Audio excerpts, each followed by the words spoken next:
conseil municipal du 9 octobre 2018. Donc, bienvenue. On souhaite la bienvenue à tous et surtout les téléspectateurs qui assistent grâce à la diffusion de la TV communautaire TV-CGR. Comme d'habitude, avant de débuter et d'adopter l'ordre du jour, je demande à tous de délibérer dans un environnement de respect, d'intégrité et de transparence. Bonne rencontre.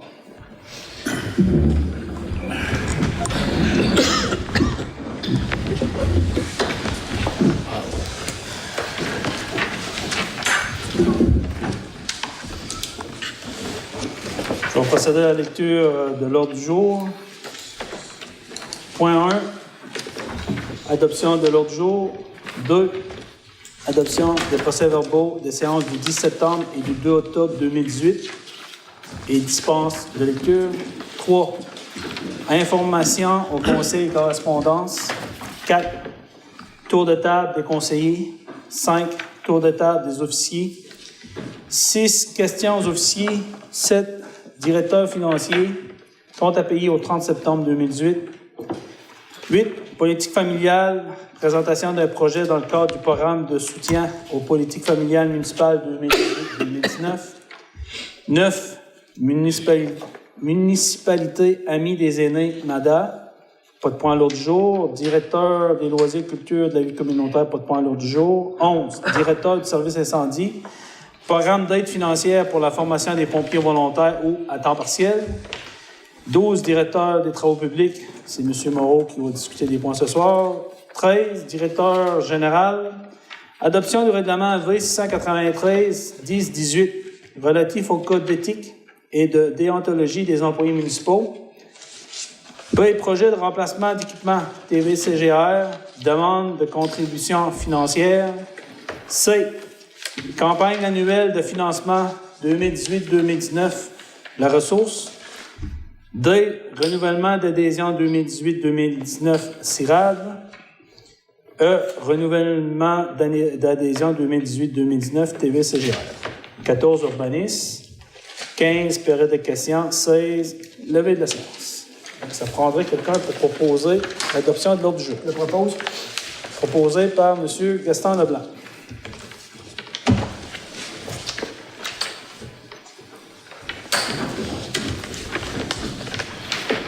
2, adoption des procès-verbaux des séances du 10 septembre et du 2 octobre 2018. Donc, on va commencer par celui du 10 septembre.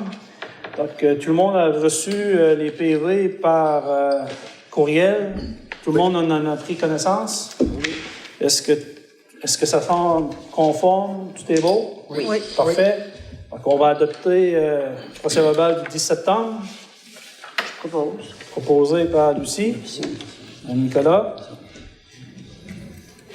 Le procès-verbal du 2 octobre 2018, séance extraordinaire, donc procès-verbal. Il faudrait peut-être parler des points qu'on avait, parce que les gens à la maison ne sont pas au courant, les deux résolutions qu'on avait passées. OK. Je vais en faire la lecture. Parfait.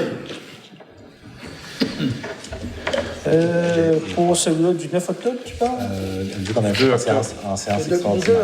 C'est ça, le 2 octobre. Ça, c'est... OK, ça, c'est la séance. Ça, c'est d'aujourd'hui. Ça, c'est aujourd'hui. Bon, ça, c'est le procès-verbal du 10 septembre concernant celui du 2 octobre. Parfait. Oui, étant donné que c'est une séance extraordinaire, écoutez, mardi, le 2 octobre 2018, on a tenu une séance extraordinaire. À l'ordre du jour, il y avait 2 points. Un point, c'était l'embauche d'un agent responsable du respect des règlements concernant la municipalisation du stationnement de l'EPAC et la lutte au tabagisme dans certains lieux publics de la municipalité. Deuxième point, c'était projet d'infrastructure et d'acquisition d'équipements de l'administration portuaire de Grande-Rivière, APGR, appui financier. Donc, concernant le premier point, attendu que l'École des pêches et de l'aquaculture du Québec, EPAC, a fait une demande à l'effet de travailler en collaboration avec la Ville de Grande-Rivière pour l'application des règlements V685-03-18 et V686-03-18. Attendu que, par ces règlements, des constats d'infraction sont susceptibles d'être remis et que ceux-ci ne peuvent être délivrés par l'édite institution. Attendu qu'il est nécessaire de procéder à l'embauche d'un contractuel pour l'application de ces règlements, attendu qu'un deuxième affichage du poste a été nécessaire pour combler ce poste, faute de candidature, attendu qu'au terme de ce deuxième affichage, la Ville a reçu 3 candidatures dans les délais prescrits et que seulement 2 personnes se sont présentées à l'entrevue, la 3e s'étant désistée. Attendu que le directeur général de la Ville a fait une recommandation au Conseil pour l'attribution du poste, attendu que 2 ententes seront rédigées, une quant à l'engagement de l'employé et l'autre quant au partage des coûts de ce service avec l'EPAC. Pour ces raisons, il a été proposé par M. Briand et résolu à l'unanimité des membres présents que le conseil municipal accepte de procéder à l'embauche de Mme Sandra Chouinard au poste d'agent pour l'application des règlements V685-03-18 et V686-03-18 à titre de contractuel. Que le conseil concède à cet employé le pouvoir d'émettre des constats d'infraction en contrevenant à ces règlements. Que pour le règlement V686-03-18, interdiction de fumer, l'EPAC est responsable de l'acquittement des coûts relatifs à la formation prescrite par la loi sur les institutions d'enseignement que devra suivre l'édite contractuelle. Que le directeur général soit autorisé à signer l'entente de partenariat entre la Ville et l'École des pêches et de l'aquaculture du Québec, EPAC, et l'entente de travail avec le contractuel. Donc ça, c'était la première résolution qui avait été passée. La deuxième, concernant le projet d'infrastructure, d'acquisition d'équipements et de l'administration portuaire de Grande-Rivière, attendu que la Ville a acquiescé à la demande de l'APGR de l'accompagner dans le dépôt de ses demandes d'aide financière auprès des différents bailleurs de fonds. Attendu que le conseil municipal ait ciblé ce projet parmi les 3 projets prioritaires de sa municipalité. Attendu qu'une demande d'aide financière a été déposée à la MRC du Rocher-Percé dans le cadre du programme FAO et au ministère de l'Exportation, de la Science et de l'Innovation dans le cadre du programme FAIR, Fonds d'aide aux initiatives régionales Gaspésie-Îles-de-la-Madeleine, pour la réalisation d'une étude et technique de ce projet. Attendu que, par l'apport exigé du milieu, peut atteindre 20 % selon le programme. Pour ces raisons, il est proposé par Mme Lucie Nicolas et résolu à l'unanimité des membres présents que la Ville de Grande-Rivière accepte d'agir à titre de partenaire financier dans cette première phase du projet pour une contribution maximum de 2 070 $ correspondant à 10 % des coûts admissibles. Que ce montant soit puisé dans le fonds dédié au projet de développement économique de la municipalité. Donc, Suivi. oui. Oui. Au niveau du suivi concernant cette résolution-là, c'est qu'aujourd'hui, on a eu la confirmation comme quoi que le MISI va octroyer une contribution non remboursable de 10 620 $, puis que ça, je pense que c'est pratiquement le même montant venant de la NRC. Plus haut. Plus haut. Donc, puis nous, on participe financièrement avec l'Association portuaire pour l'apport du milieu. Parce que, comme vous le savez, l'objectif de cette résolution-là, c'était de s'assurer qu'il y avait l'apport du milieu pour aller chercher la contribution non remboursable qui va nous permettre de faire l'étude pour connaître les coûts reliés à la mise en place de l'infrastructure, l'acquisition d'un chariot élévateur pour un parc hivernage de bateaux de 50 pieds moins. Puis l'amélioration du parc aussi. Oui, puis l'amélioration du parc. Ouais. Donc, c'était les 2 points qui avaient été... Sylvain, oui. Pour le premier point, là, je ne sais pas si je peux remettre au clair pour l'étiquette, où exactement ce que la personne va travailler pour donner de l'information au public. Mais le règlement, on l'avait passé au printemps dernier, là, mais pour faire un rappel, c'est sûr que là, les lieux publics, là, vu qu'on est à l'automne, il y en a plusieurs qui sont moins fréquentés, là, mais l'accent là, va être mis dans les 2 haltes routières pour le début. Ça fait que des jeux pour enfants oubliez pas, c'est dès que vous êtes de l'autre côté de la clôture, à la Brèche à Manon, pas la Brèche à Manon, mais à Grande-Rivière-Ouest, où ce que la barboteuse, dès que vous franchissez les clôtures à l'intérieur, il est interdit. Vous êtes à l'intérieur, vous avez interdit de fumer. OK. Fait que, pour l'interdiction de fumer, là, un ticket de la ville, c'est 250 plus les frais qui sont 12 $. Le 250, c'est pas la ville qui a décidé ça. Hein. C'est un coût unique pour le Québec. Mais par contre, si vous vous faites prendre à fumer sur les terrains de l'EPAC, c'est 250 plus 72 $ de frais, dont une partie des frais qui s'en vont aux victimes d'actes criminels. Puis ça, c'est vraiment pas la ville qui a décidé ça. C'est le même coût partout au Québec. Puis c'est le gouvernement qui a mis les règlements là-dessus. Fait que nous autres, on fait juste appliquer le règlement. Donc, une contravention pour fumer là, à l'EPAC, ça va être un papier qui va être différent de celui-là municipal, vu que c'est une maison d'enseignement supérieur. Okay? Fait que c'est pour ça que Mme Chouinard, là, elle va devoir suivre une petite formation là, d'une demi-journée par un formateur du ministère. Fait que elle a commencé aujourd'hui. Pour le stationnement aussi, c'est sûr que là, il y a des gens qui prenaient pas leur vignette à l'EPAC parce que l'année passée, on n'avait toujours pas trouvé leurs ressources. Mais à partir de cette semaine, les contraventions vont commencer. Quand on parle de l'EPAC, c'est l'école des pêches? Oui, c'est ça. Okay. Puis pour fumer aussi à l'Aréna? À l'Aréna, oui, c'est ça, excuse. Là, c'est pour puis il y a aussi, n'oublions pas que M. Moreau, Philippe Moreau, directeur des loisirs, a aussi l'autorité de donner les contraventions. Ça nous coûte 2 heures? C'est ça. Fait que là, dans le fond, le contrat de Mme Chouinard, c'est 8 heures par semaine, un taux de 22 $ de l'heure. Par contre, il y a 6 heures sur les 8 qui sont remboursées par l'EPAC. Parce que l'EPAC n'a pas le droit, de par sa constitution, d'émettre des contrats d'infraction. C'est pour ça qu'ils doivent passer par le municipalité. Comment dit, ça nous coûte 2 heures par semaine? Oui. 2500 $ par Juste pour donner l'information. Puis, pour enrichir ton questionnement, Christian, le pourquoi qu'on fait ça aussi, c'est que si, admettons, on aurait décidé de rien faire, donc il y a la loi qui est en place, donc si on a pour démontrer qu'on avait mis des mesures en place, donc si une personne se faisait arrêter sur les lieux de la municipalité, donc l'individu aurait eu une contravention, puis ainsi que la municipalité, parce qu'on n'aura pas pris les mesures nécessaires pour faire appliquer la réglementation. T'as rendu à 1 000 $. Hein? 1 000 $ à là, c'est 1 000 $ à chaque fois que quelqu'un s'aurait fait pincer. Là. Donc, écoutez, c'est sûr, certain que c'est une loi.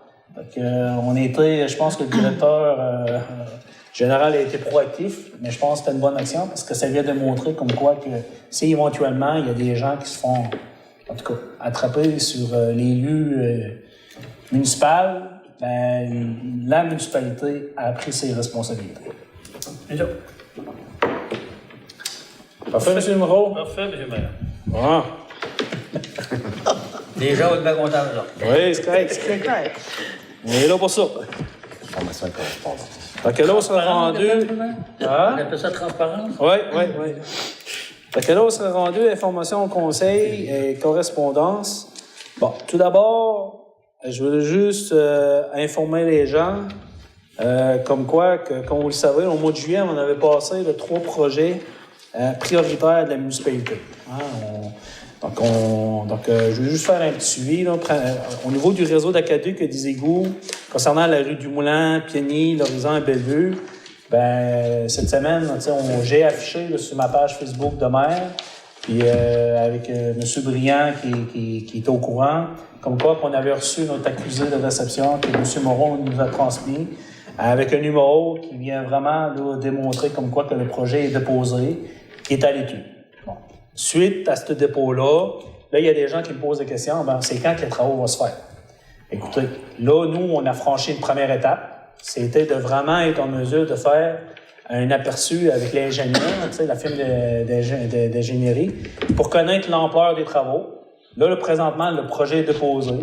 C'est sûr et certain que nous, on veut exiger un taux D parce que comme vous le savez, nous, on est au courant un peu de la capacité de la ville de pouvoir injecter là, une contribution pour la réalisation de ce projet-là. Donc, c'est une des raisons pourquoi on doit faire des démarches. Mais par contre, c'est que ce qui n'a pas été fait dans le passé, c'est qu'aujourd'hui, le projet est déposé, il est en analyse, puis nous, ben c'est sûr certain que le conseil, on va faire un suivi, entre autres via le directeur général, qui va faire un suivi constant, puis nous, on va élaborer un argumentaire pour bien démontrer comme quoi, là, avec certains éléments, avec concernant la position aussi de la ville, on fait partie aussi une des villes dévitalisées, qui font en sorte, c'est tous des arguments qui vont faire en sorte qu'on veut augmenter le maximum de la contribution publique pour la réalisation du projet. Puis comme je l'ai dit aussi, pour rassurer les gens, c'est sûr et certain que nous, pour aller de l'avant ce projet-là, il faut au minimum avoir une contribution de 83% minimum. Puis on espère d'aller au maximum, peut-être comme pour Daniel Gascon, à atteindre le 90%. C'est ça, M. Moreau? Exactement. Parfait. Deuxième dossier, le parc hivernage à bateau. Ben, écoutez, suite à la résolution qu'on a passée en séance ordinaire du 2 octobre, ben, aujourd'hui, on a eu la confirmation du MESI comme quoi que le projet est accepté. Donc, à partir de là, je pense que monsieur le directeur va communiquer avec la firme d'ingénierie pour donner le OK pour aller de l'avant. Donc, puis pour rassurer un peu les gens, ben l'étude va être en mesure de pouvoir là, vraiment nous démontrer la faisabilité technique et financière du projet.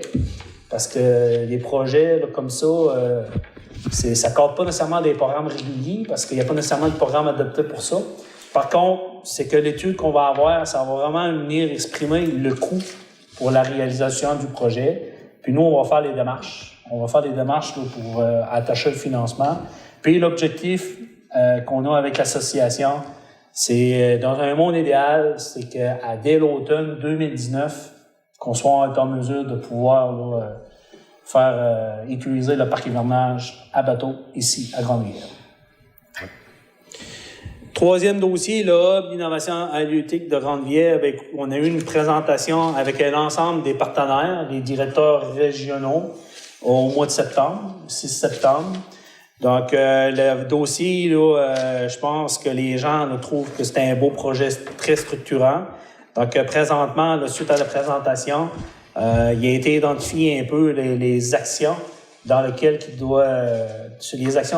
doit faire là, certaines démarches pour pouvoir faire avancer le dossier. Donc, il y a eu comme un partage de responsabilités entre les divers partenaires. Donc, ce qui me concerne, le dossier avance bien.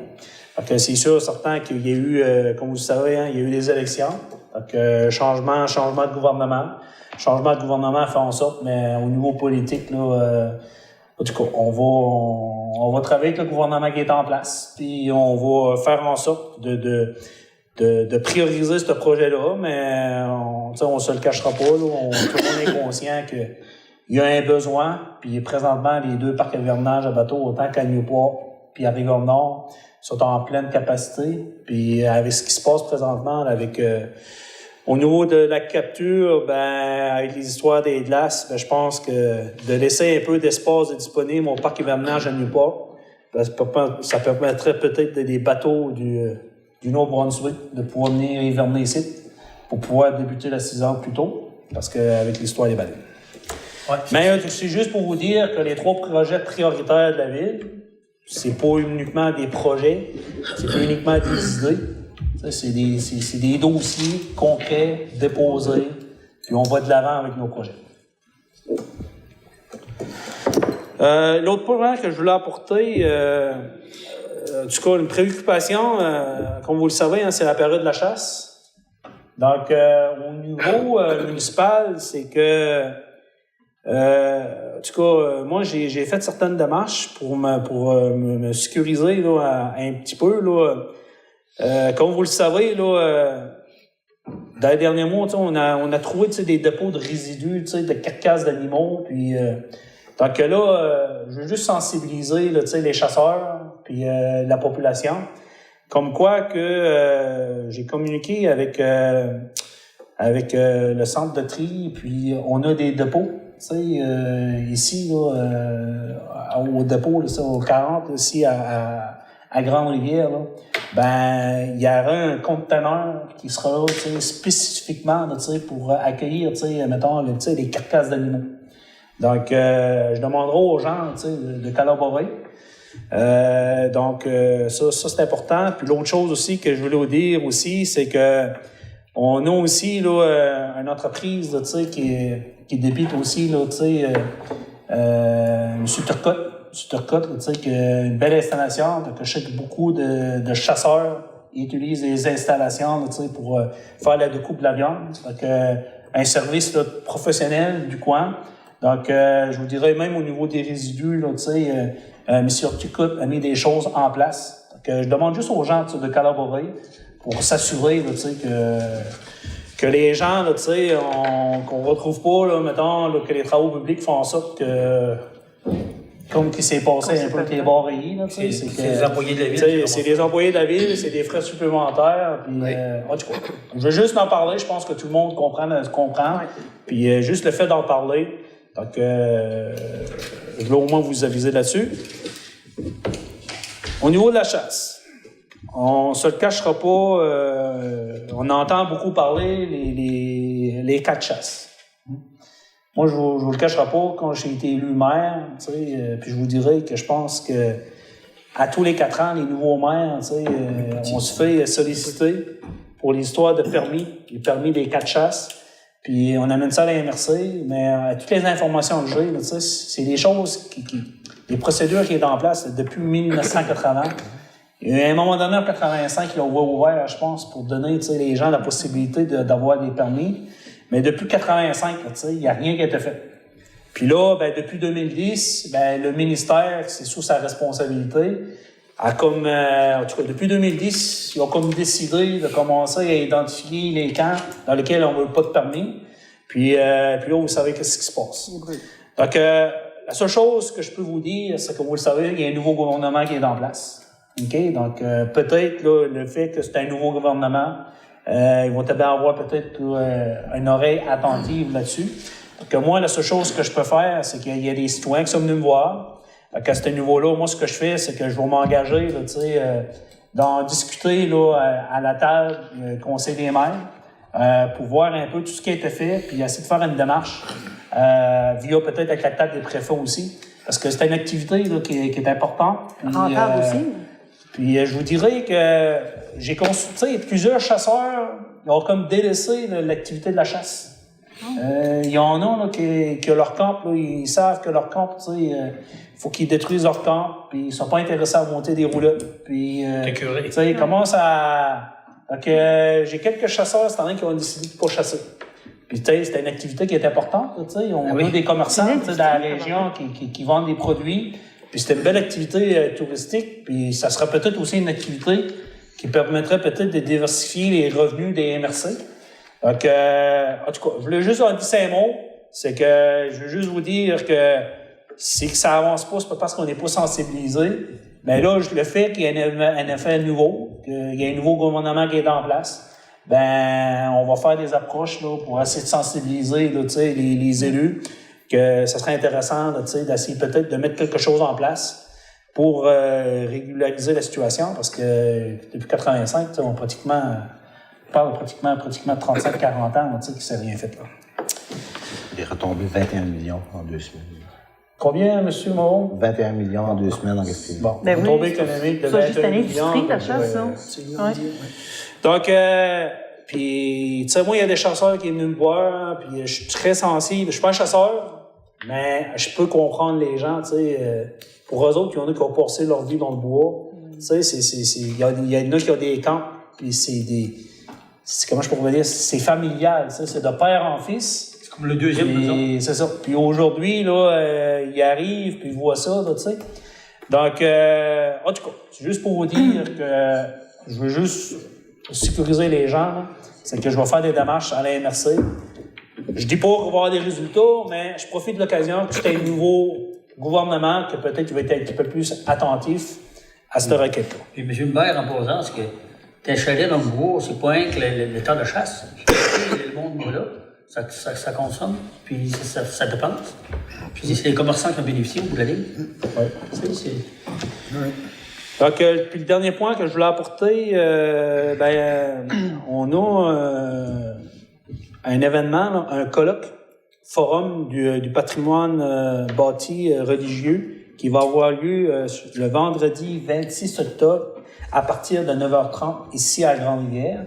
Donc, je suis bien content, tu sais, puis je pense aussi que le fait que la fabrique est proche de la communauté, des organismes, c'est pas pour rien que le choix a été fait ici aussi. Donc, il y a eu des discussions qui vont être faites à ce niveau-là.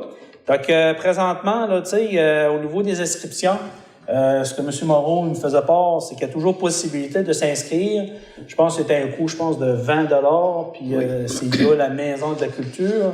Donc, vous pouvez communiquer avec Samuel Mettek pour vous inscrire. Puis j'incite là, les gens à participer et à échanger pour essayer de trouver des solutions pour faire en sorte là, qu'on puisse maintenir là, le patrimoine en place. Il y a déjà des gens de partout en Gaspésie qui ont confirmé leur présence, le tour au complet. Ouais. Donc, ça serait là, un peu là, la partie du maire. Là, j'avais d'autres éléments. Ceci, tu dis ça dessus? Tu peux le lire, mais sans nommer. Sans nommer? Parfait. J'ai reçu une lettre. Je ne nommerai pas, mettons, de qui ça provient, mais je trouve que c'est pertinent. À date du 3 octobre, comme vous le savez, je ne sais pas si les gens sont aperçus, là, mais c'est la Grande Allée, pratiquement, en tout cas, proche, mettons, de Bourgette, là. À l'est du pont. À l'est du pont, c'est que il y a eu des travaux d'amélioration des fossés par la MTQ côté est du pont de Grande-Rivière. Donc, puis je vais vous lire le contenu de la lettre. Monsieur, dans un premier temps, j'aimerais remercier la Ville de Grande-Rivière pour l'attention portée à ma requête des derniers mois visant à améliorer le profilage des fossés du MTQ à l'entrée du village de Grande-Rivière près du pont. Votre intervention a fait bouger les choses. Je tiens toutefois à vous signifier mon insatisfaction quant à la qualité des travaux réalisés par le MTQ. On m'avait informé que de la pierre aurait été ajoutée au fond des fossés pour en réduire l'entretien, mais on les a plutôt remplis à rebord avec de la pierre de grande dimension. Je n'ai la compétence pour me prononcer sur l'efficacité de l'ouvrage, mais son esthétisme me laisse perplexe. Soucieux de l'image de notre municipalité et de ma propriété, je vous demande de vous pencher sur la question avec votre conseil et de faire le nécessaire auprès du MTQ pour améliorer cet ouvrage qui déguise notre secteur.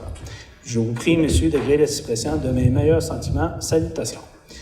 Donc, en recevant une lettre comme ça, c'est sûr et certain que nous, le conseil, en plénière, on en a discuté. On a demandé le directeur général de prendre contact avec le MTQ. Puis je pense que je suis tout à fait d'accord au niveau de l'esthétisme. Puis d'un autre côté aussi, si on pense de la sécurité des piétons, cyclistes, c'est, en tout cas, s'il y a quelqu'un qui tombe, là, en tout cas... On a discuté, M. le maire, oui. à plaider. Donc,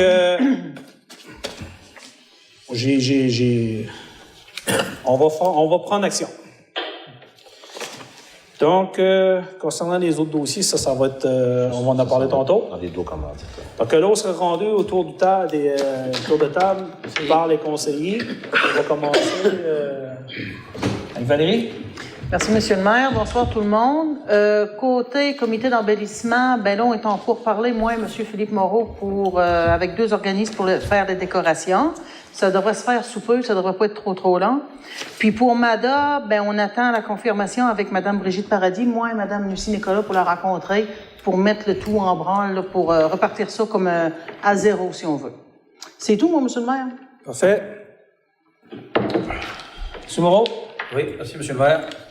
Oui, c'est au sujet de la patinoire. J'ai parlé avec M. Philippe Moreau. La toile est commandée pour le fond. La toiture est ouverte pour que le tracteur puisse s'ouvrir. Les feuilles de vernier sont rentrées. Les crochets sont rentrés. Il reste seulement à installer le vernier. Puis je pense bien qu'à partir de cette semaine, la semaine prochaine, ça serait fait.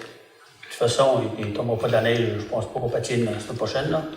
Ça fait que normalement, d'ici la fin de novembre, il ne devrait pas avoir de problème. Un autre point, M. le maire, c'est la glissade. La glissade, bien là, on est en train d'accorder la solution la plus simple pour la descendre en bas. On va regarder ça avec M. Philippe Moreau. Il a checké ça avec les contracteurs. Puis d'où tu peux, ça devrait être fait d'ici la semaine prochaine. Pour l'aménagement de ça, puis ça va pour la continuité de ces travaux-là. Merci, M. le maire. C'est beau. Juste pour donner une petite précision, comme vous le savez, je pense que cette année, je pense qu'on a eu une très bonne collaboration de l'ensemble des employés, autant des travaux publics que loisirs, beaucoup de choses qui ont été faites. C'est sûr que nous, là, on avait des engagements politiques à mettre de l'avant. On peut comprendre aussi qu'il y a eu des imprévus. Okay? Par contre, je veux juste sécuriser la population. Je pense que, avec le partenariat qui a été mis en place avec le Club Optimiste, c'est quelque chose, je pense, qui avait été demandé. Puis le fait de l'annoncer, la patinoire, donc ça a été bien accepté. Puis aussi la glissade. Par contre, au niveau de la glissade, comme qui nous a été expliqué par M. Moreau, qui est responsable de l'administration, c'est que c'est bien important de bien planifier les travaux, de s'assurer que ça soit fait de façon efficace. Donc, je pense que M. Moreau, ils vont discuter de travaux publics, les loisirs, pour bien planifier, de descendre la glissade. Mais l'objectif, c'est s'assurer que la glissade soit en place cet hiver pour permettre aux jeunes de pouvoir l'exploiter. Donc, j'espère, je ne dis pas nécessairement qu'elle va être faite la semaine prochaine, mais la seule chose que je veux juste dire, c'est que le conseil, je pense que tout le monde fait tout est possible, parce que je considère que ça fait partie des priorités de la ville. Parfait, Bon, M. Moreau? Merci beaucoup, M. Moreau, c'est quelqu'un qui Il suit ses dossiers. suit ses dossiers, très proactif, très actif. Et pensez-vous pas à la tête, la glissade, d'après moi, Ah, bon, bon lieu. si lui, il faut qu'il y ait de faire, il va de faire, mais pour les jeunes... Mais la descente, c'est plus beau, lui. Non, mais, tu sais, c'est quelqu'un qui est dévoué par la jeunesse, puis merci pour ton implication, Christian. C'est beau, M. le maire. M. Briand? Merci, M. le maire. Bonsoir tout le monde. À ce qui se concerne le parc commémoratif, tout va bien. Les plaques pour identifier les commanditaires sont prêtes, je pense, à l'exception de la grande plaque identifiant les anciens combattants. Ça sera prêt bientôt. Je crois qu'il faut demander un certain montant d'argent pour devenir en soumission. Les îlots d'arbustes ont été plantés la semaine dernière. Il reste quelques détails à régler avec M. Francis Dumont, que j'aurai un appel bientôt, là, pour mettre à terme le projet. En deuxième lieu, l'autre projet, c'est Vivre en Gaspésie. La première réunion aura lieu jeudi, le 11 octobre. Comme vous savez, il y a beaucoup de travail qui nous attend. La population gaspésienne diminue 400 personnes par année depuis 5 ans. La Gaspésie se place parmi les meilleurs au Québec en ce qui a trait au taux de rétention. Quand je parle de rétention, c'est les gens qui veulent rester en Gaspésie. Une importante étude réalisée en 2014 confirme que 90% des nouveaux arrivants sont satisfaits et aussi très satisfaits de leur intégration dans la région. Pour continuer ce beau projet-là, je vais vous en parler à la prochaine assemblée. J'aimerais ajouter, M. le maire, que je serai à Gaspé le 24 octobre pour une séance de formation sur le chantier d'habitation logement. J'aimerais ajouter aussi, moi et le directeur général, M. Moreau, le 26 octobre à 9h30, nous serons à l'église de Grande-Rivière pour une séance et une rencontre d'information au sujet du statu quo catholique, qui en gros désigne la situation dans laquelle se trouve la communauté gaspésienne présentement. Ben, je pense que j'ai fini. Ouais. Vous allez participer aussi en fin de semaine? Oui, en fin de semaine, je l'avais oublié. En fin de semaine, le 14 octobre, on va participer à l'inauguration d'un diacre qui s'appelle Michel. Voilà. Voilà. Ça va se faire à l'église de Grande-Rivière à 3h d'après-midi, dimanche après-midi. Puis par après, il y aura un petit goûter au centre Planète Bellefeuille. Il y a des gens qui sont invités à y aller. Puis je pense que je vais aller. Monsieur Briand va faire un plaisir de représenter la ville. C'est exactement ça. C'est ça, parfait. Moi, je vais faire mon possible, mais si, mettons, je peux pas être là, ben, au moins, on s'assure d'avoir un représentant. Puis, concernant le parc commémoratif, pour expliquer, faire un peu un suivi là-dessus, là, comme vous le savez, quand on a pris connaissance du dossier, ben, on a été pris, là, en tout cas, moi, j'ai décidé de mettre un comité en place dans lequel le conseiller, Paul Briand, était dessus. On a interpellé aussi des citoyens pour participer. On avait aussi le représentant de la NRC, M. Francis Dumont. Donc, comme il vient d'expliquer, je pense que ça a permis de faire avancer le dossier. Comme vous le savez, il reste encore des petits détails à faire, mais étant donné que au niveau de la saine gestion des finances de la ville, c'est que déjà là, la ville a déjà déversé plus que ce qui avait été prévu dans le projet.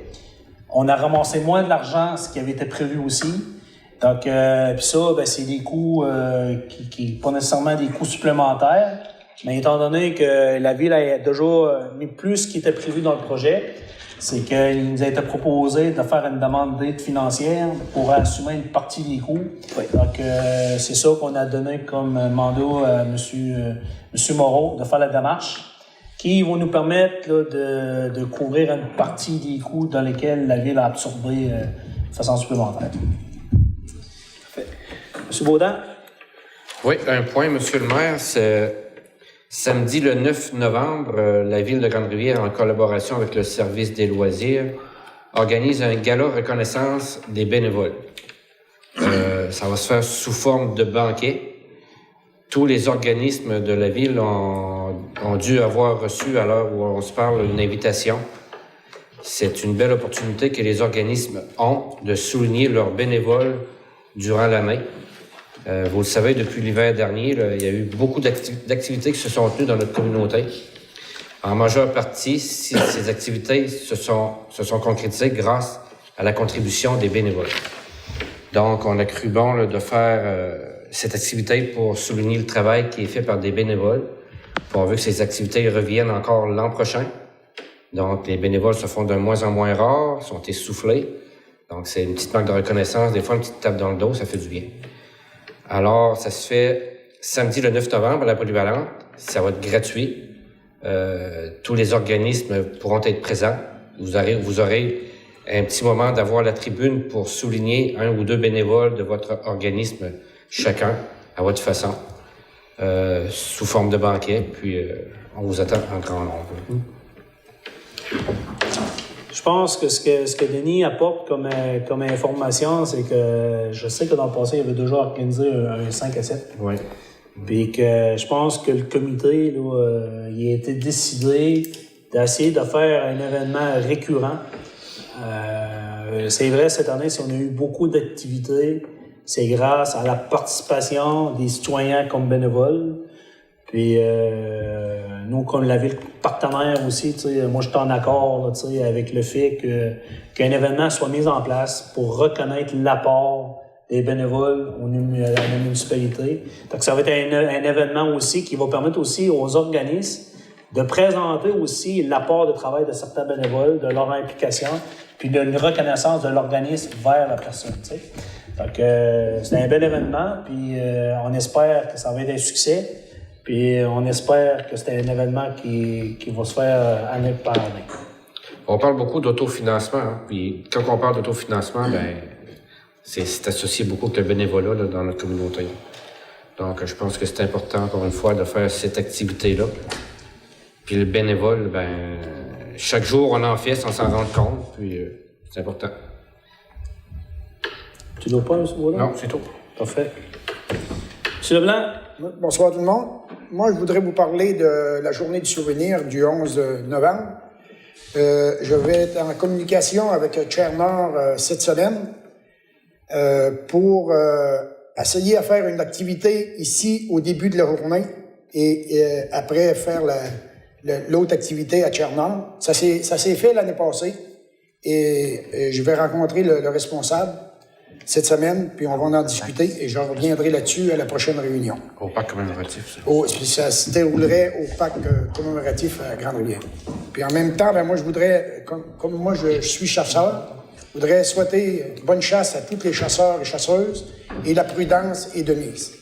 Merci beaucoup. C'est beau? Oui.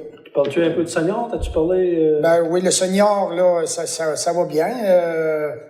Il y a des jeunes en masse qui viennent pratiquer. Puis là, le camp d'entraînement va finir le 23. La première partie hors concours est le 23. C'est le 28? Le 27, le 28. 27, 28. 27, le 27 à Grande-Rivière, le 28 à Gaspé. Puis c'est là que l'équipe va se former. C'est ça. Puis la saison débute le 3 novembre. Le 3 novembre, à Grande-Rivière. C'est ça. Puis sur le comité de loisirs, Gaston, il est comme responsable du comité de loisirs. Il y a un travail aussi qui a été fait avec Desjardins. Avec Desjardins pour une contribution, là, pour un partenaire majeur au niveau de la Ligue. Il y a un travail qui a été fait aussi en mettant Gaston à ce niveau-là. Donc, une belle contribution. Donc, je vous annonce que Desjardins, avec le commanditaire majeur de la Ligue d'hockey senior de la Gaspésie. Oh. Donc, on va même intégrer le nom Desjardins dans la Ligue là, cette année. Ah, c'est important. On va les mettre aussi dans les outils promotionnels. Une contribution de 7 500 $ qui a été accordée à chacun des 4 clubs. Donc, une contribution de 30 000 pour la mise en place de la Ligue. Donc, je suis content que Gaston, là, sur le comité, qui s'implique. Donc, Denis s'implique de certains dossiers, mais je pense que c'est un dossier qui est important. Puis, C'est parce qu'on fait partie tous les deux du comité de loisirs, c'est ça. comme conseiller. Ouais. Donc, Gaston, c'est lui qui s'occupe du dossier, puis je pense que ça va bien. Donc, je suis bien content d'avoir Gaston. Tu veux appliquer aussi dans... Ouais. Mais je pense que, Vous pouvez moi, le là, dire, je dis là, que je pense qu'on va avoir une belle compétition cette année, là, au point de vue de hockey, là. Puis les gens vont l'apprécier. Vous pouvez le dire, M. le maire, votre ouvrage que vous faites là-dessus. Ben ouais, mais écoutez, je suis comme vice-président de la Ligue au niveau des règlements. Tu sais, c'était un peu une des conditions de certaines personnes pour qu'il y en ait que la d'autres- Ligue existe. Il y en a certains qui s'impliquent. Fait que je fais mon apport là, tu sais, comme maire, mais je pense que c'est pas le bien de la communauté. Puis, ben pourquoi qu'il y a du hockey à Robilière? Ben, je vous le dis, c'est parce que le maire a décidé de s'impliquer. Le représentant, le directeur des loisirs a décidé de s'impliquer. Puis j'ai des bénévoles comme Gaston, via le comité de loisirs qui a décidé de s'impliquer. Puis c'est une des raisons pourquoi que le promoteur a décidé de venir à Robilière. C'est simple que ça. Non. C'est important que vous le disiez, M. le maire. Parfait. Madame Nicolas? Merci, Monsieur le maire. J'invite la population de Grande-Rivière des environs à venir nous visiter au marché de Noël qui se tiendra à la polyvalente du littoral. Cette année, c'est plus tôt. Nous avons décidé de le faire le 2, 3 et 4 novembre. Et si des gens veulent se procurer une table, vous pouvez communiquer avec Madame Lina Lebreu au 418-385-4553. Merci. Puis juste avant de passer là, tu sais, aux officiers, là, je veux juste vous dire, c'est que j'espère qu'à la prochaine séance, qu'on va être en mesure de pouvoir présenter le contenu du nouveau site web. Puis, parce que au mois de novembre, là, je ne sais pas si vous venez de le remarquer, là, mais il y a beaucoup d'activités qui ont lieu sur le territoire. Tu sais. Puis je pense que le nouveau site web, là, il va être très interactif aussi avec la population. Ça va être transparent, ça va être un nouveau outil démocratique pour permettre aux citoyens d'interpeller là, autant là, les membres du conseil. Il va y avoir possibilité de faire des suggestions, de proposer des suggestions là, au conseil municipal. On va avoir aussi un calendrier pour avoir accès, pour faire les réservations de l'ensemble des activités. Donc, on va avoir les médias sociaux aussi dessus. Puis avec une belle gamme de photos qui vont mettre vraiment en valeur le côté écotouristique, le côté économique. Donc, je pense que ça va donner une belle image à la municipalité. C'est sûr que ça, c'était un autre engagement politique, mais je pense que cette année, on a comme donné beaucoup d'ouvrages à notre directeur général. Mais je pense que ça a pris un petit peu plus de temps que prévu, mais je pense que le résultat, ça va valoir la peine. Donc, M. Moreau. Merci, M. le maire. Juste pour un titre d'information, c'est qu'aujourd'hui, on a procédé à la fermeture des services à Noailles Troutière, mais que le site de vidange pour véhicules récréatifs reste en opération jusqu'à la fin du mois. Je veux remercier les gens, surtout les jeunes, Cette année, on a mis de nouvelles infrastructures à la brèche, des toilettes, des feux, ces choses-là. Ils ont été très respectueux des endroits. On n'a pas eu de bris. Puis, je pense que les jeunes ont contribué à nous aider à garder les lieux propres aussi. Le programme Bord Rayé nous a permis d'installer ces infrastructures-là. On a mis tout près de 20 000 $ d'infrastructures à la brèche. Fait que c'est tout. C'est tout, monsieur le maire. Merci. C'est bon, M. Moreau. M. Lebreu. Merci, M. le maire. Depuis la dernière assemblée, le service d'incendie est intervenu à 9 reprises, 6 fois sur le territoire de Grande-Rivière, à 2 occasions de Sainte-Thérèse et une entraide à Percé. De plus, je rappelle aux gens l'importance de leur numéro civique. Donc, il y en a quelques-uns, on remarque qu'il y en a qui l'installent, on rappelle que c'est très important pour les services d'urgence. De plus, à la fin du mois, donc, c'est le changement d'heure. C'est l'occasion de profiter de vérifier votre avertisseur de fumée. Donc, il faut s'assurer qu'il soit toujours fonctionnel. C'est tout. Merci, M. le maire. Merci, M. Lebreu. M. Moreau. Je vais commencer par faire le rapport des travaux publics pour le mois de septembre. On avait annoncé des petits programmes, des petits montants qui étaient issus du programme d'aide à la voirie locale du MTQ, qu'on a pris à 100%, même qu'on a investi un peu d'argent pour réaliser des travaux de façon correcte. On avait décidé, lors d'une dernière réunion, de faire ces travaux-là sur la rue de la Rivière. Donc, les travaux sont complétés. Ça fait qu'on a procédé à une recharge des accotements. On a abaissé les grilles de pluviales qui faisaient pas leur travail du tout. Ils dépassaient d'ACO à part de ça. Donc, on a tout ajusté ça. On a fait les patchs d'asphalte. Donc là, les travaux sont complétés pour ce coin-là. On a également terminé, il reste un dossier citoyen qui est à l'étude dans la rue du Moulin, mais d'après la visite qu'on a faite aujourd'hui, moi et Eric, là, on serait peut-être prêt à faire les travaux dans ce coin-là. Ça serait un des derniers travaux là, de rétablissement d'écoulement des eaux dans ce coin-là. Ensuite, à l'Arena, avec la compagnie LFG, on a la rencontre de fermeture du chantier vendredi matin. C'est la rencontre finale pour l'acceptation des travaux qui s'était ajoutée à la fin. Là, on avait à cause de l'infiltration d'eau dans les murs, donc ce qui est réglé.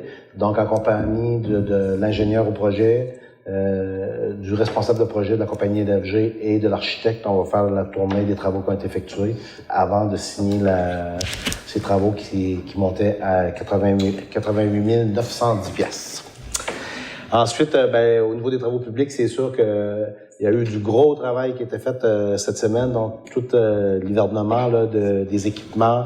On a ramassé des pots de fleurs, on a retiré les dos d'âne au grand bonheur de plusieurs personnes qui sont aperçues que d'avoir des dos d'âne, il n'y a pas juste des avantages.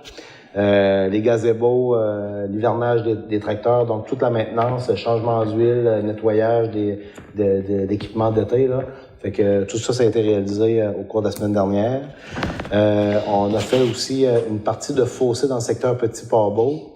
Le sel, les abrasifs, tout ça, ce travail-là a été complété aujourd'hui. Donc, tout le sel, les abrasifs qu'on a besoin pour l'hiver, c'est arrivé à la ville. Il reste à finir d'entreposer ça dans la Briesselle, mais plus que la moitié est déjà rendu à l'intérieur. À partir de la semaine prochaine, on va commencer à faire l'entretien, c'est-à-dire le changement du camion d'été en camion d'hiver, puis l'équipe pour l'hiver doit être prête pour le 22 octobre, employés et équipement. Donc, tout doit être prêt à 100%. Puis, les échéanciers sont respectés. On a aussi fait, dans le coin des 14, un ponceau pour établir l'écoulement, puis ce qui faisait ça faisait un entrave, un ponceau qui était complètement fini, faisait un entrave, puis ça venait maganer notre chaussée plus que prévu. Donc, on a rétabli cette situation-là. Aussi, des travaux majeurs dans le secteur de chez M. Georges Trépanier et Mme Lisanne Dallaire. En tout cas, tout un secteur qu'on a fait en collaboration, c'est-à-dire les employés de la municipalité et la compagnie Bélanger-Couture. Fait qu'on a fait chacun un secteur qui était un secteur problématique au niveau de l'écoulement des eaux. Autant en hiver qu'en été lors des fortes pluies. Donc, c'est une problématique qui traînait depuis belle lurette qu'on a finalement réglé. Puis également, au mois de septembre, on a fait le branchement, comme on l'avait décidé ensemble à la dernière assemblée chez M. Jean-Marc Nicolas, au réseau d'égouts. C'est ça. Toutes ces demandes-là, les travaux qu'on a faits chez les citoyens, ça nous a apporté, lors d'une rencontre avec le ministère des Affaires municipales, à regarder plusieurs cas, des demandes citoyennes ou de bonne foi. On doit toujours penser, est-ce que la municipalité a d'affaires sur les terrains privés? Ça fait que là, il y avait toujours une façon de penser à savoir est-ce que ça a un impact sur les infrastructures municipales ou non. Est-ce qu'on règle un problème purement citoyen? Ça fait que j'ai fait l'exercice de l'ensemble des demandes qui étaient au tableau des travaux, mais que pour moi, en tant que nouveau directeur général, c'est toujours un questionnement à savoir est-ce que c'est la responsabilité de la ville d'intervenir là-dessus? Fait que j'ai pris du temps avec les affaires municipales pour regarder chaque cas. C'est sûr que cette semaine, il y en a qui vont recevoir des téléphones, puis que je vais tout simplement aller les rencontrer pour expliquer pour quelles raisons la ville ne pourra pas intervenir dans ces cas très précis-là. Fait que c'est sûr que dans le meilleur des mondes, c'est de donner un coup de main à tout le monde, mais malheureusement, entre ce que la ville voudrait faire et ce que la loi permet, je me suis aperçu qu'il y a une marge entre les deux. Okay? Puis malheureusement, c'est sûr que des fois, il va falloir dire non. Puis pour ces quelques travaux-là, il y en a 7-8 qui étaient toujours en attente. Puis ils n'étaient pas nécessairement prioritaires dans la liste, mais en même temps, j'avais toujours un questionnement à savoir si c'était notre responsabilité. Okay? Fait que je veux juste peut-être prévenir certaines personnes là, que malheureusement, cette semaine, ces mauvaises nouvelles-là vont tomber. Fait que, on en a fait beaucoup, là. Juste pour vous dire, là, on a presque épuisé les budgets disponibles au public pour la saison estivale, là, parce que tous les gros travaux, je pense qu'on a mis les bouchées doubles, on a réussi un tour de force. Là. On a fait vraiment beaucoup de travaux. Puis là, présentement, c'est sûr que le budget est un enjeu, le respect des budgets, mais aussi la responsabilité de la ville d'aller intervenir à certains endroits. Ça, c'est important que tu le précises parce que il y a des choses dans lesquelles il y a des travaux qui ont été exécutés, c'est parce qu'il y avait une problématique, comme tu l'expliques, dans laquelle la ville était impliquée aussi au niveau des services. Ouais. Ça en a infecté aussi là, les services au niveau de la ville. Ouais. Donc, puis je pense que la démarche là, a été faite là, pour chacun des dossiers. On veut juste s'assurer là, qu'on fait les bonnes démarches, puis on veut juste s'assurer parce que nous, on a de la reddition de comptes aussi à faire en face de nos ministères, les affaires municipales. Parce qu'à chaque fois qu'on prend une résolution puis qu'il y a un travaux qui est fait, les procès-verbaux, les résolutions sont tout envoyés aux affaires municipales, puis les autres, il y a un contentieux qui vérifie toutes les actions puis qui viennent voir si les choses ont bien été faites. Donc, en tant qu'élu puis en tant que responsable de l'administration, on a de la reddition à faire là, envers les ministères en place. C'est ça. Puis on en a profité aussi de la visite des affaires municipales qui étaient venus au départ pour venir rencontrer les élus sur le rôle et responsabilité des élus et du code d'éthique et de déontologie. On a découvert plusieurs points dans cette soirée-là.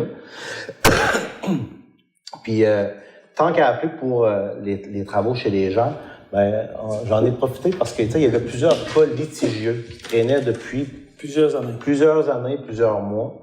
Puis à un moment donné, la question qui tue a été posée par le maire, à savoir qu'est-ce qui est possible pour la ville de faire dans ces cas très précis-là. Fait que je les ai cités. Ouais, par vraiment. exemple. Ouais, c'est ça. Fait que là, on nous a vraiment donné les options qui nous étaient, qui étaient possibles pour la ville. Fait que, tu sais, on pouvait on pouvait changer un règlement, apporter une modification à un règlement. On pouvait tout simplement être...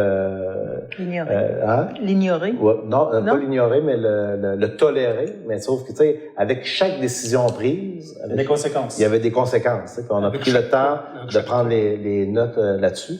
Donc, il va y avoir un certain nombre de ces cas-là qui va avoir des dénouements au courant du prochain mois. Fait que, on va rencontrer les personnes, on va travailler, moi je vais travailler avec le conseil, faire des propositions, regarder comment c'est la meilleure décision à prendre pour la municipalité et pour le citoyen, mais avec les explications qui vont aller. Fait que, au lieu des fois de se cacher derrière une décision qui pourrait, qui pourrait faire mal, là, on n'est pas là des fois juste pour prendre une décision politique, on est là pour prendre une décision sensée, mais avec la loi qui est derrière. Essayer de faire quelque chose pour que tout le monde soit heureux là-dedans. C'est ça. Ouais. Mais il y a 3 options. Donc, pour chacun des dossiers, les 3 options vont être analysées, puis il va y avoir des conséquences, puis le citoyen va être au courant aussi. Des fois, on peut dire qu'on est tolérant, oui, mais le fait d'être tolérant pour telle situation, parce que ça fait un cas qui dure de plusieurs années, sauf que le propriétaire va être au courant aussi des conséquences. Ouais, en tant que propriétaire. En tant que propriétaire. C'est ça. Ouais. Ensuite, si je continue, j'avais quelques points aussi au niveau... au niveau réglementaire, là, ça, c'est un dossier qui tient à cœur au conseil municipal. Vous savez, avec les modifications qu'on va apporter à notre schéma d'aménagement, le schéma d'urbanisme de la ville qui va être adopté en mars.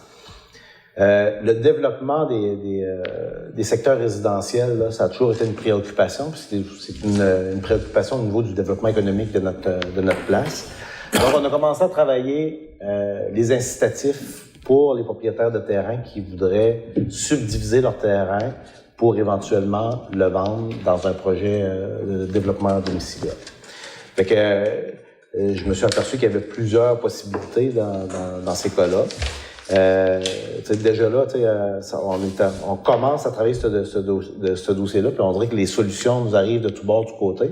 Mais le travail qu'on veut faire, c'est que on veut que les incitatifs de la ville de Grande-Rivière soient pas parmi les meilleurs. On veut toujours être les meilleurs, bien entendu, mais on veut démontrer que le travail administratif et politique, dans ce cas-là, va donner des résultats intéressants, puis qui va relancer des projets qui avaient été mis sur la glace pendant plusieurs années. Parce que vous savez, l'objectif de la ville, là, je le répète, l'objectif du conseil municipal présentement, c'est d'apporter 10 nouvelles constructions dans les 10 prochaines années, donc 100 nouvelles maisons. C'est pas rien. Fait que là, il faut préparer le terrain pour accueillir ces gens-là, puis aussi permettre aux promoteurs de savoir où ils s'en vont dans des gros projets comme ça. Donc, dès le mois prochain, on est déjà en train de travailler à la modification du règlement concernant la tarification pour permettre à ces promoteurs de développement résidentiel-là d'outrepasser la problématique financière là, pour la subdivision des terrains. Donc, habituellement, si tu subdivises tes terrains, tu payes plus cher de taxes pour les terrains subdivisés. Donc, on regarde des solutions à savoir, est-ce que, vu qu'il a fait ce travail-là puis qu'il est prêt à recevoir des gens, est-ce qu'on pourrait le rembourser sous forme de subvention ou tout simplement faire un travail avec Servitec qui est aussi une solution possible. Fait qu'on va trouver la meilleure solution au cours des prochaines semaines. Puis dans le meilleur des mondes, on pourrait déjà commencer à vous présenter une version modifiée du règlement qui est en vigueur. Puis, si tu me permets, c'est que je sais qu'il y a certains promoteurs qui nous ont interpellés. On a pris connaissance de l'ensemble des dossiers. Il y a des dossiers, je vous dirais que ça fait plusieurs années sur la table. Donc, moi, comme maire, avec le conseil, avec le plan d'urbanisme, le fait d'avoir cité un objectif d'avoir 100 nouvelles maisons. Donc, on veut, à très court terme, de mettre des incitatifs financiers qui vont intéresser autant les propriétaires de terrains, les gens à venir s'établir, puis les entrepreneurs à participer, parce que la ville va être proactif. On ne sera pas passif, on va être proactif. Donc, je veux mettre là, les éléments gagnants en place. Je considère que Grande-Rivière, c'était une belle ville, puis il y a un vent de changement, puis la prospérité va s'installer. Je pense qu'avec tout ce qui est en train de mis en place, je pense que ça va être intéressant de venir s'établir. Monsieur le maire, je peux-tu continuer ce que vous disiez tantôt? Au sujet des terrains qui pourraient être développés, puis il y a beaucoup de terrains à Grande-Rivière qu'on pourrait faire du développement avec. Et si on avait, bien sûr, les services d'aqueduc, puis l'eau et les égouts, ça serait plus intéressant, puis ça serait intéressant pour ceux qui veulent acheter du terrain, puis ceux qui veulent en développer. Moi, ce que je pense que notre objectif pourrait être atteint au bout de 10 ans, je ne sais pas, 10 maisons par année. Si on avait service d'eau. Mais c'est sûr que, mettons, comme le projet, mettons, là, au 28, là, tu sais, rue des Pionniers, Bellevue, Horizon, ben, il y a des endroits qu'on va amener l'eau parce qu'il y a des terrains disponibles et les gens ont assez de terrain pour installer, mettons, une fosse septique. Okay? Oui. C'est sûr que ça va nous permettre d'atteindre une partie de nos objectifs. Mais on a des promoteurs qui ont des développements résidentiels. Donc, moi, je veux, à très court terme, d'être en mesure de pouvoir expliquer, puis même d'afficher sur le site web, que les gens qui sont propriétaires de terrains dans lesquels il y a la possibilité d'avoir les 2 services ou les 100 services, ben, les gens vont connaître les incitatifs. Ils vont savoir c'est quoi que s'ils veulent venir investir à Grande-Rivière, ben, ils vont savoir c'est quoi l'apport que la Ville peut apporter pour les soutenir dans la réalisation du projet. C'est ça que vous voulez résumer. Parce qu'il va y avoir avec service sans service. C'est ça. C'est ça. Ouais, c'est ça. Au niveau des communications aussi aux commerçants, les prochaines semaines, là, je vais mettre des gens de mon équipe à profit pour m'aider dans cette tâche-là. C'est que dans notre stratégie d'eau potable, là, on avait appeler des gens à savoir qui avait des compteurs d'eau, qui en avait pas, est-ce qu'il y avait des commerces avec des trappes à graisse ou non.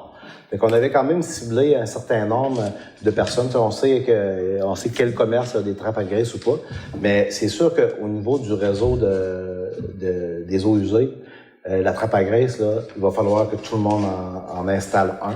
Puis, il y a même des commerçants, des propriétaires de restaurants qui avaient plus ou moins l'idée qu'est-ce que c'était que la trappe à graisse, puis qu'est-ce qu'il y avait besoin aussi comme équipement. Fait qu'on va essayer de communiquer avec ces gens-là dans les prochaines semaines pour faire en sorte qu'avant, le plus tôt possible qu'on installe ces équipements-là, je pense que ça va être bénéfique pour l'ensemble de la population parce que je veux juste vous dire qu'une opération de nettoyage de notre réseau d'eau usée, là, quand on voit la machinerie de Leblanc là, sur notre réseau, là, bien, ça coûte 20 000 $ le printemps, puis ça coûte 20 000 $ l'automne. Okay? Puis souvent, bien, la problématique des corps graisseux dans nos réseaux, là, bien, c'est une problématique majeure. Fait que si on met à contribution les commerçants, qu'on les aide dans cette démarche-là, à mon avis, tout le monde va être gagnant. Puis, ça va être l'ensemble de la population. Là. C'est des montants, 40 000 $ pour une petite municipalité, c'est quelque chose qu'on pourrait réinvestir dans d'autres choses que de la succion de corps graisseux. Fait que si on pourrait améliorer la situation, je pense qu'on améliore la situation par d'autres moyens, là, mais je pense que la contribution des propriétaires de restaurants, même je regarde même les âges d'or hein, qui accueillent de plus en plus de monde dans des brunchs, dans des soupers, tout ça. Fait que c'est pas encore des restaurants, mais c'est quand même peut-être des producteurs potentiels de corps gras dans notre réseau.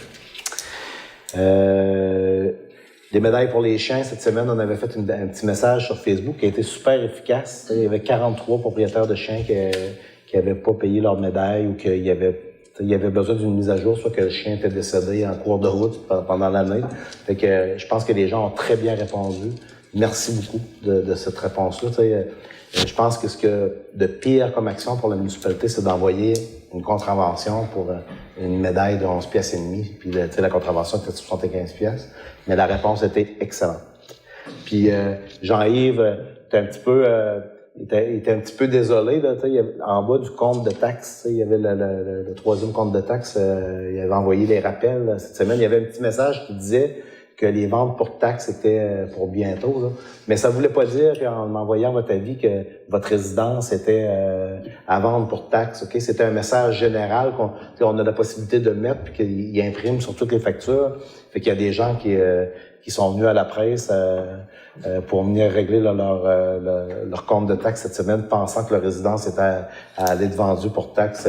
Ne vous inquiétez pas. Ouais, on s'excuse un peu de la situation des fois. Ensuite, vite fait, OK, puis c'est sûr qu'il y a plusieurs, il y en a plusieurs cas, là, mais il y avait la problématique dans le temps des inondations, des tempêtes là, d'automne là, qu'on avait vécu là, dans le coin de la rue du Parc à cause du ponceau sous la voie ferrée, dans le coin de chez Monsieur Pauvier. Pas Michel. Julien. Monsieur Julien Courbier. Fait que, on avait demandé la participation du MTQ. C'est sûr que la municipalité n'avait pas comme les moyens de se payer une méga étude hydrologique. Nous, on avait agrandi nos ponceaux suite à cette tempête-là. La crue des eaux a fait que ça va endommager nos infrastructures. Fait que d'autres, on avait déjà agrandi. Fait qu'on a reçu une communication, les résultats de cette étude-là qui confirment que le ponceau est trop petit.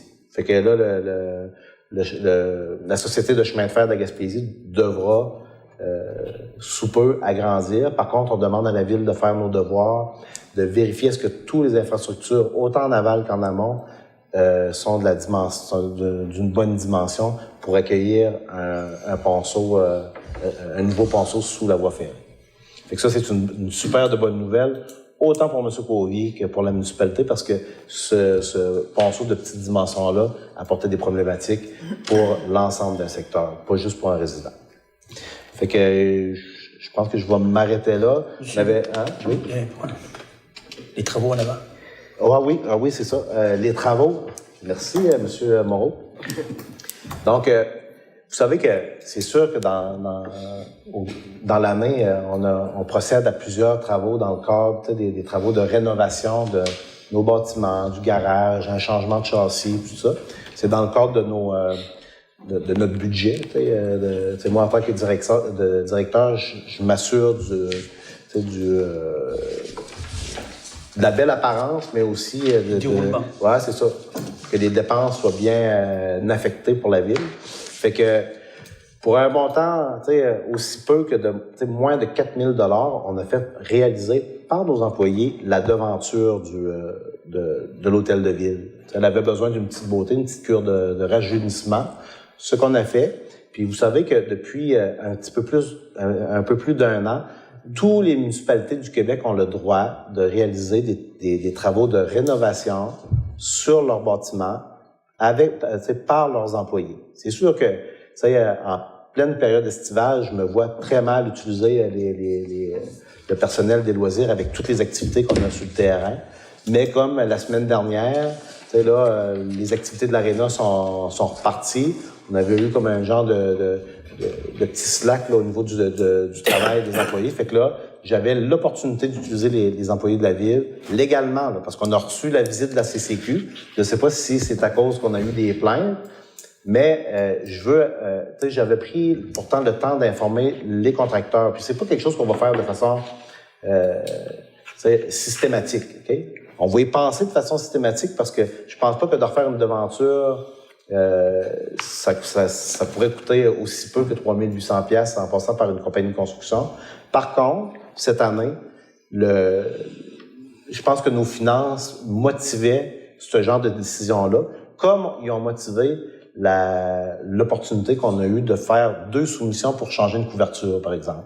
Et maintenant, là, on a l'opportunité de demander un prix si mettons, si on fait une couverture, si nos employés enlèvent le bardeau d'asphalte puis disposent des déchets. Fait que là, c'est sûr que le prix va être plus bas. Mais, tu sais, qui est avantagé par ça? Ben, c'est le citoyen. Okay? Fait que, dans le fond, tu sais, on essaie, c'est sûr qu'on fera pas toujours ça, mais quand le temps nous le permet puis que c'est un avantage, clair pour la municipalité, c'est sûr que de temps en temps, on va bénéficier de cette opportunité-là. Puis hier soir, on apporte cette information-là du souci de transparence, parce que je sais que c'est une question qui a été soulevée. Fait que, comme le directeur vient d'expliquer, on a la possibilité de le faire. On a même les agents sont venus vérifier et tout était correct. On est dans les règles de l'art pour effectuer ce genre de travaux de rénovation. Conforme sur toute la ligne. Parfait. C'est beau? C'est bien. Okay, merci, M. Moreau. Je sais qu'il y avait d'autres dossiers que je parlais, mais l'heure avance, donc bien intéressant. Donc, on sera rendu au point du directeur financier. Compte à payer au 30 septembre 2018. Proposé, faire et résolu que soient adoptés les comptes à payer au 30 septembre 2018, tels que présentés par le directeur financier pour un total de 91 870 et 78. M. Baudin. Oui, en énumérer quelques-uns, là, les plus gros là, qui composent cette facture-là. Il y a entre autres là, la base Planète Bellefeuille, là, qui est une facture de 12 030 pour le camp de jour d'été des jeunes. Ensuite, on a une facture de 17 500. Bien, là, on a rempli les réservoirs d'essence à l'arrière des garages municipaux là, pour se préparer à la période hivernale. On a aussi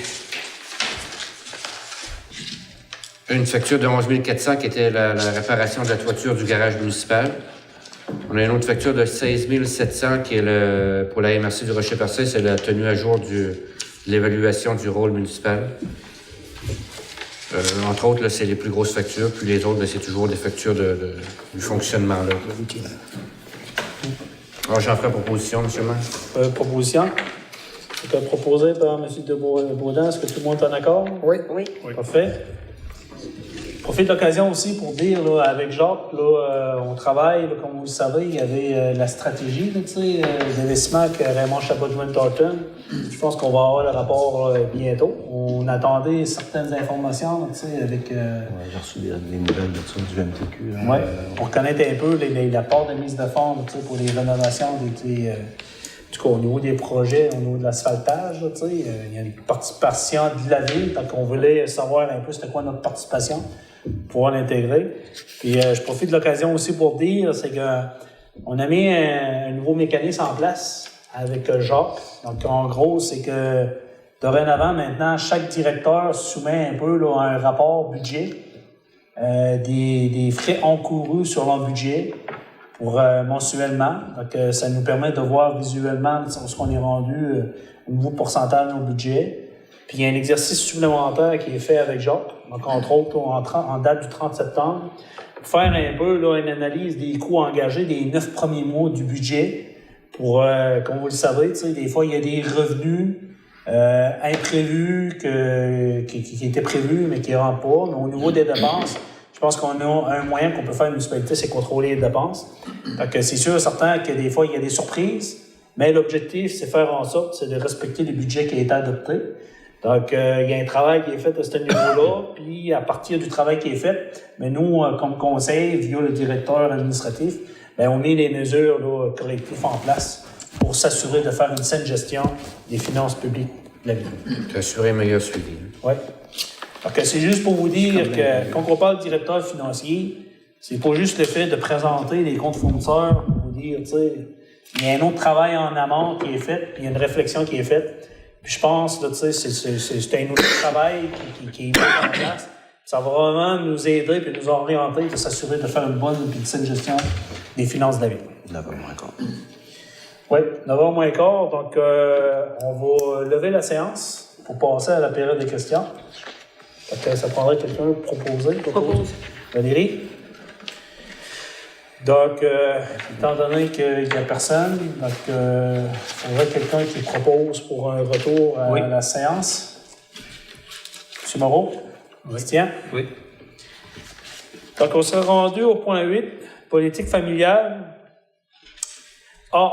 Présentation d'un projet dans le cadre du programme de soutien aux politiques familiales municipales 2018-2019. Attendu que le ministère de la Famille a élaboré et mis en place le programme de soutien aux politiques familiales municipales qui vise à augmenter la proportion de la population vivant dans une municipalité dotée d'une politique familiale municipale et d'un plan d'action en faveur des familles.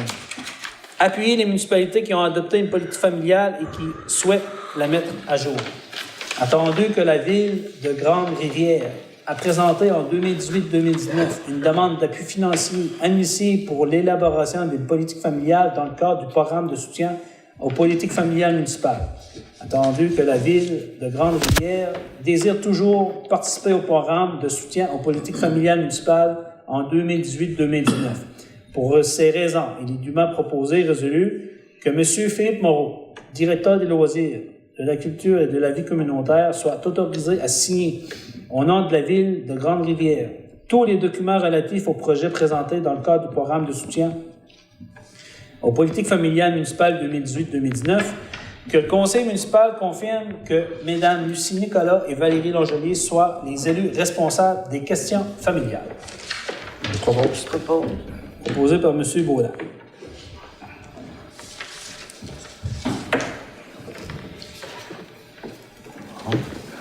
Donc, 9, il n'y avait rien l'autre jour. 10 aussi. Donc, on se rendait au point 11, directeur du service incendie. Programme d'aide financière pour la formation des pompiers volontaires ou à temps partiel. Attendu que le règlement sur les conditions pour exercer au sein d'un service de sécurité incendie municipal prévoit les exigences de formation pour les pompiers des services de sécurité incendie afin d'assurer une qualification professionnelle minimale. Attendu que ce règlement s'inscrit dans une volonté de garantir aux municipalités la formation d'équipes de pompiers possédant les compétences et les habilités nécessaires pour intervenir efficacement en situation d'urgence. Attendu qu'en décembre 2014, le gouvernement du Québec a établi le programme d'aide financière pour la formation des pompiers volontaires ou à temps partiel. Attendu que ce programme a pour objectif principal d'apporter aux organisations municipales une aide financière leur permettant de disposer d'un nombre suffisant de pompiers qualifiés pour agir efficacement et de manière sécuritaire en situation d'urgence. Attendu que ce programme vise également à favoriser l'acquisition des compétences et des habilités de base requises par les pompiers volontaires ou à temps partiel qui exercent au sein des services de sécurité incendie municipaux. Attendu que la municipalité de Grande-Rivière désire bénéficier de l'aide financière offerte par ce programme.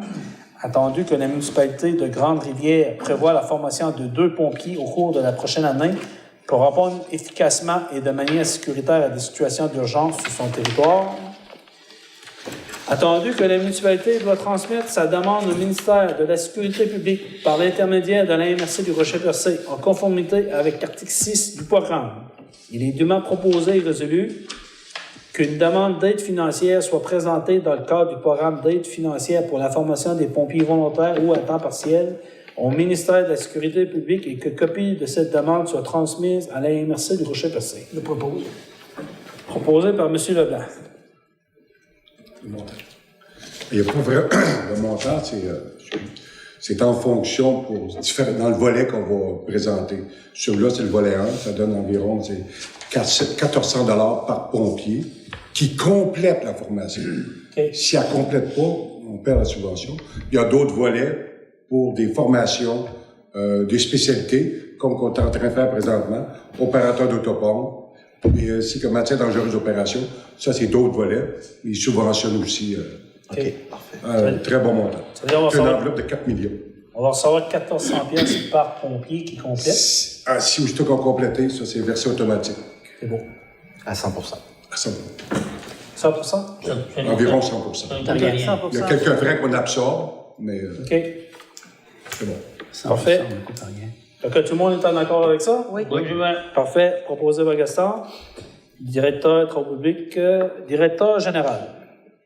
Adoption du règlement V693-10-18 relatif au code d'éthique et de déontologie des employés municipaux. Considérant que la loi sur l'éthique et la déontologie en matière municipale prévoit à l'article 16 que chaque municipalité doit être dotée d'un code d'éthique et de déontologie pour les employés municipaux. Considérant que suite à l'adoption du projet de la loi 155, la municipalité se doit d'apporter des modifications au code d'éthique et de déontologie des employés municipaux. Considérant que les formalités prévues à la loi sur l'éthique et la déontologie en matière municipale ont été respectées. Considérant que le projet de règlement a été déposé de même qu'a été donné l'avis de motion requis par la loi lors de la séance régulière du 10 septembre 2018.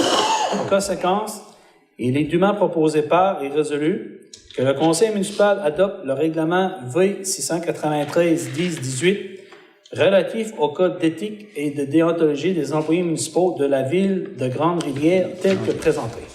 Propose. Proposé par Mme Langevin.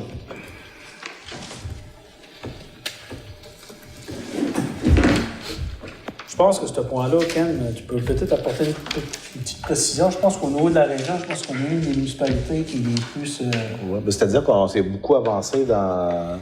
Vous savez, le projet de loi 122 proposait aux municipalités de se mettre à jour dans plusieurs domaines. Fait que je pense que la ville de Grande-Rivière, on a travaillé fort au courant du printemps dernier puis de l'été. Je pense qu'on est à jour dans la plupart de nos règlements.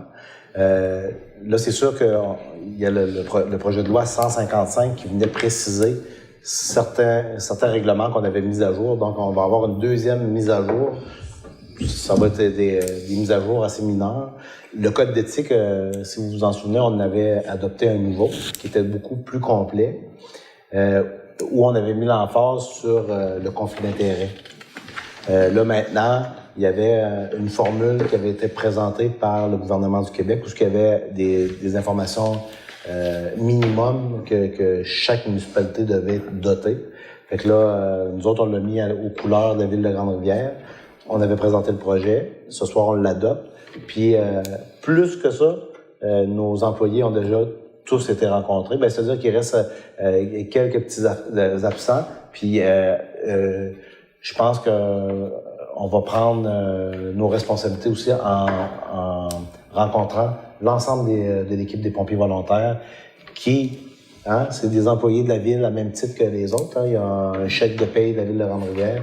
Donc, à mon avis, nos pompiers sont soumis au même code d'éthique que nos employés. Donc, la date limite pour faire tout le processus, là, c'était jusqu'à vendredi. Au niveau des employés, bureau et garage, c'est fait. Maintenant, Jeudi. Hein? C'est jeudi. C'est ça. T'avais oublié? Oui, excusez. Jeudi. Merci. OK, fait que c'est ça va très bien. Ça va très bien dans nos... Puis là, c'est ça, là, à partir là, de la semaine prochaine, là, vous allez voir des règlements issus du projet de loi 122 qu'on avait adopté, qui va avoir des légères modifications. Mais pour faire en sorte que ce soit moins lourd, on va y aller tranquillement en intégrant une à toutes les prochaines réunions. Fait que ça soit moins lourd sur l'oreille, vu qu'on les a déjà toutes passées. Parfait. B, projet de remplacement d'équipement TVCGR, demande de contribution financière. Il est dûment proposé et résolu que suite à la demande de contribution financière émise par la télévision communautaire de Grande-Rivière à l'effet de procéder à un remplacement d'équipement, le conseil municipal accepte qu'un montant de 2 000 leur soit accordé afin de les aider à réaliser ce projet. Donc, c'est juste ça la résolution. Proposée par M. Baudin. Donc, écoutez, étant donné que la TV communautaire, on considère que c'est un actif important pour la municipalité. C'est un réseau de distribution communautaire. Il y a possibilité, je pense, d'un projet de l'ordre de 30 000 $. Donc, il y a une contribution du milieu. Donc, la ville participe avec la TV communautaire pour faire en sorte de la réalisation de ce projet-là. Donc, ce montant d'argent-là va être prévu là, à partir du budget là, de l'année prochaine, mais je pense que c'est important là, de soutenir la TV communautaire pour faire cet investissement. Je pense qu'au niveau des nouveaux équipements dont on veut faire l'acquisition, je pense que c'est le téléspectateur qui va en bénéficier parce que, tu sais, je vois notre bénévole assidu là-bas, je pense que c'est toi qui vas suivre la saison senior. On nous disait que habituellement, quand on suit le hockey, on fait avec un plan. Avec le nouvel équipement, on va pouvoir le faire en régie, avec plusieurs bénévoles, avec plusieurs plans. Puis on sait que notre télévision communautaire est utilisée aussi à l'extérieur des limites de Grande-Rivière. L'ensemble de la MRC utilise ses services, mais aussi à l'extérieur de notre MRC. Je pense par exemple au Festival du bout du monde, où il y a des images qui sont prises à partir de notre télé. Donc si on fait affaire à leur service, parce que c'est de très grande qualité, puis le fait de pouvoir leur permettre de renouveler leur équipement, je pense que c'est à leur avantage. Puis Je pense que leur succès va juste augmenter. Oui. Si je ne me trompe pas aussi, monsieur le maire, je pense que c'est la 40e année d'existence de la télévision communautaire. 1978-2018.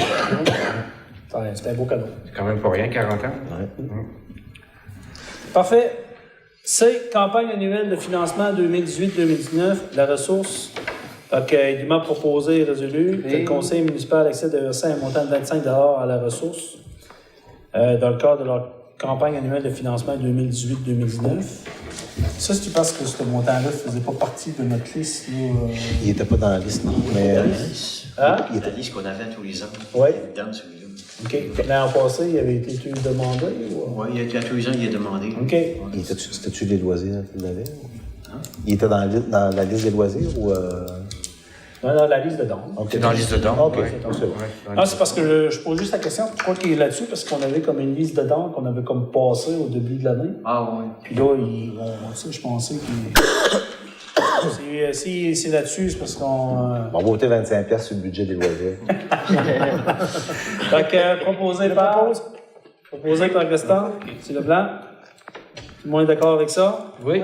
D, renouvellement d'adhésion 2018-2019, CIRAD, Centre d'initiation à la recherche et d'aide au développement durable. Dûment proposé et résolu que le conseil municipal de Grande-Rivière renouvelle son adhésion au CIRAD au coût de 100 $. Ça prendrait un proposeur. Oui. Proposé par Mme Langelier. C'était ça l'autre, Christian. Renouvellement d'adhésion 2018-2019, TVCGR, est dûment proposé et résolu que le conseil municipal renouvelle son adhésion à la télévision communautaire de Grande-Rivière pour l'année 2019 au montant de 50 $.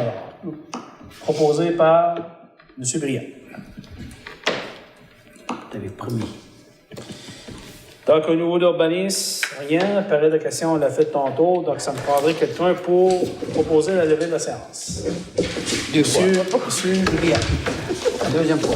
Parce que, il est présentement... Monsieur Briand. 8h45. 8h55. 55. Bon, mais une belle séance. Comme vous pouvez voir, là, c'est toujours intéressant. Je pense que le nouveau fonctionnement que M. Moreau nous a proposé au début de l'année, de faire un tour de table, d'y aller vers après questions aussi, puis de permettre aux gens de poser questions, je pense que ça permet d'être transparent et de donner le maximum d'informations pour que la population soit au courant des dossiers en cours, du mois en cours. Donc, bien content de la séance. Donc, là-dessus, je sais que la fin du mois, c'est l'Halloween. Donc, je pense que la chasse. Là, il y a la chasse. Moi, j'ai une préoccupation envers les enfants. Je sais que le service d'incendie accompagne beaucoup. Donc, je vous dirais de faire attention. C'est important, c'est la sécurité des enfants, piétons. Donc là-dessus, je vous souhaite une bonne soirée. Merci. Au mois de novembre. Au mois prochain. Au mois prochain.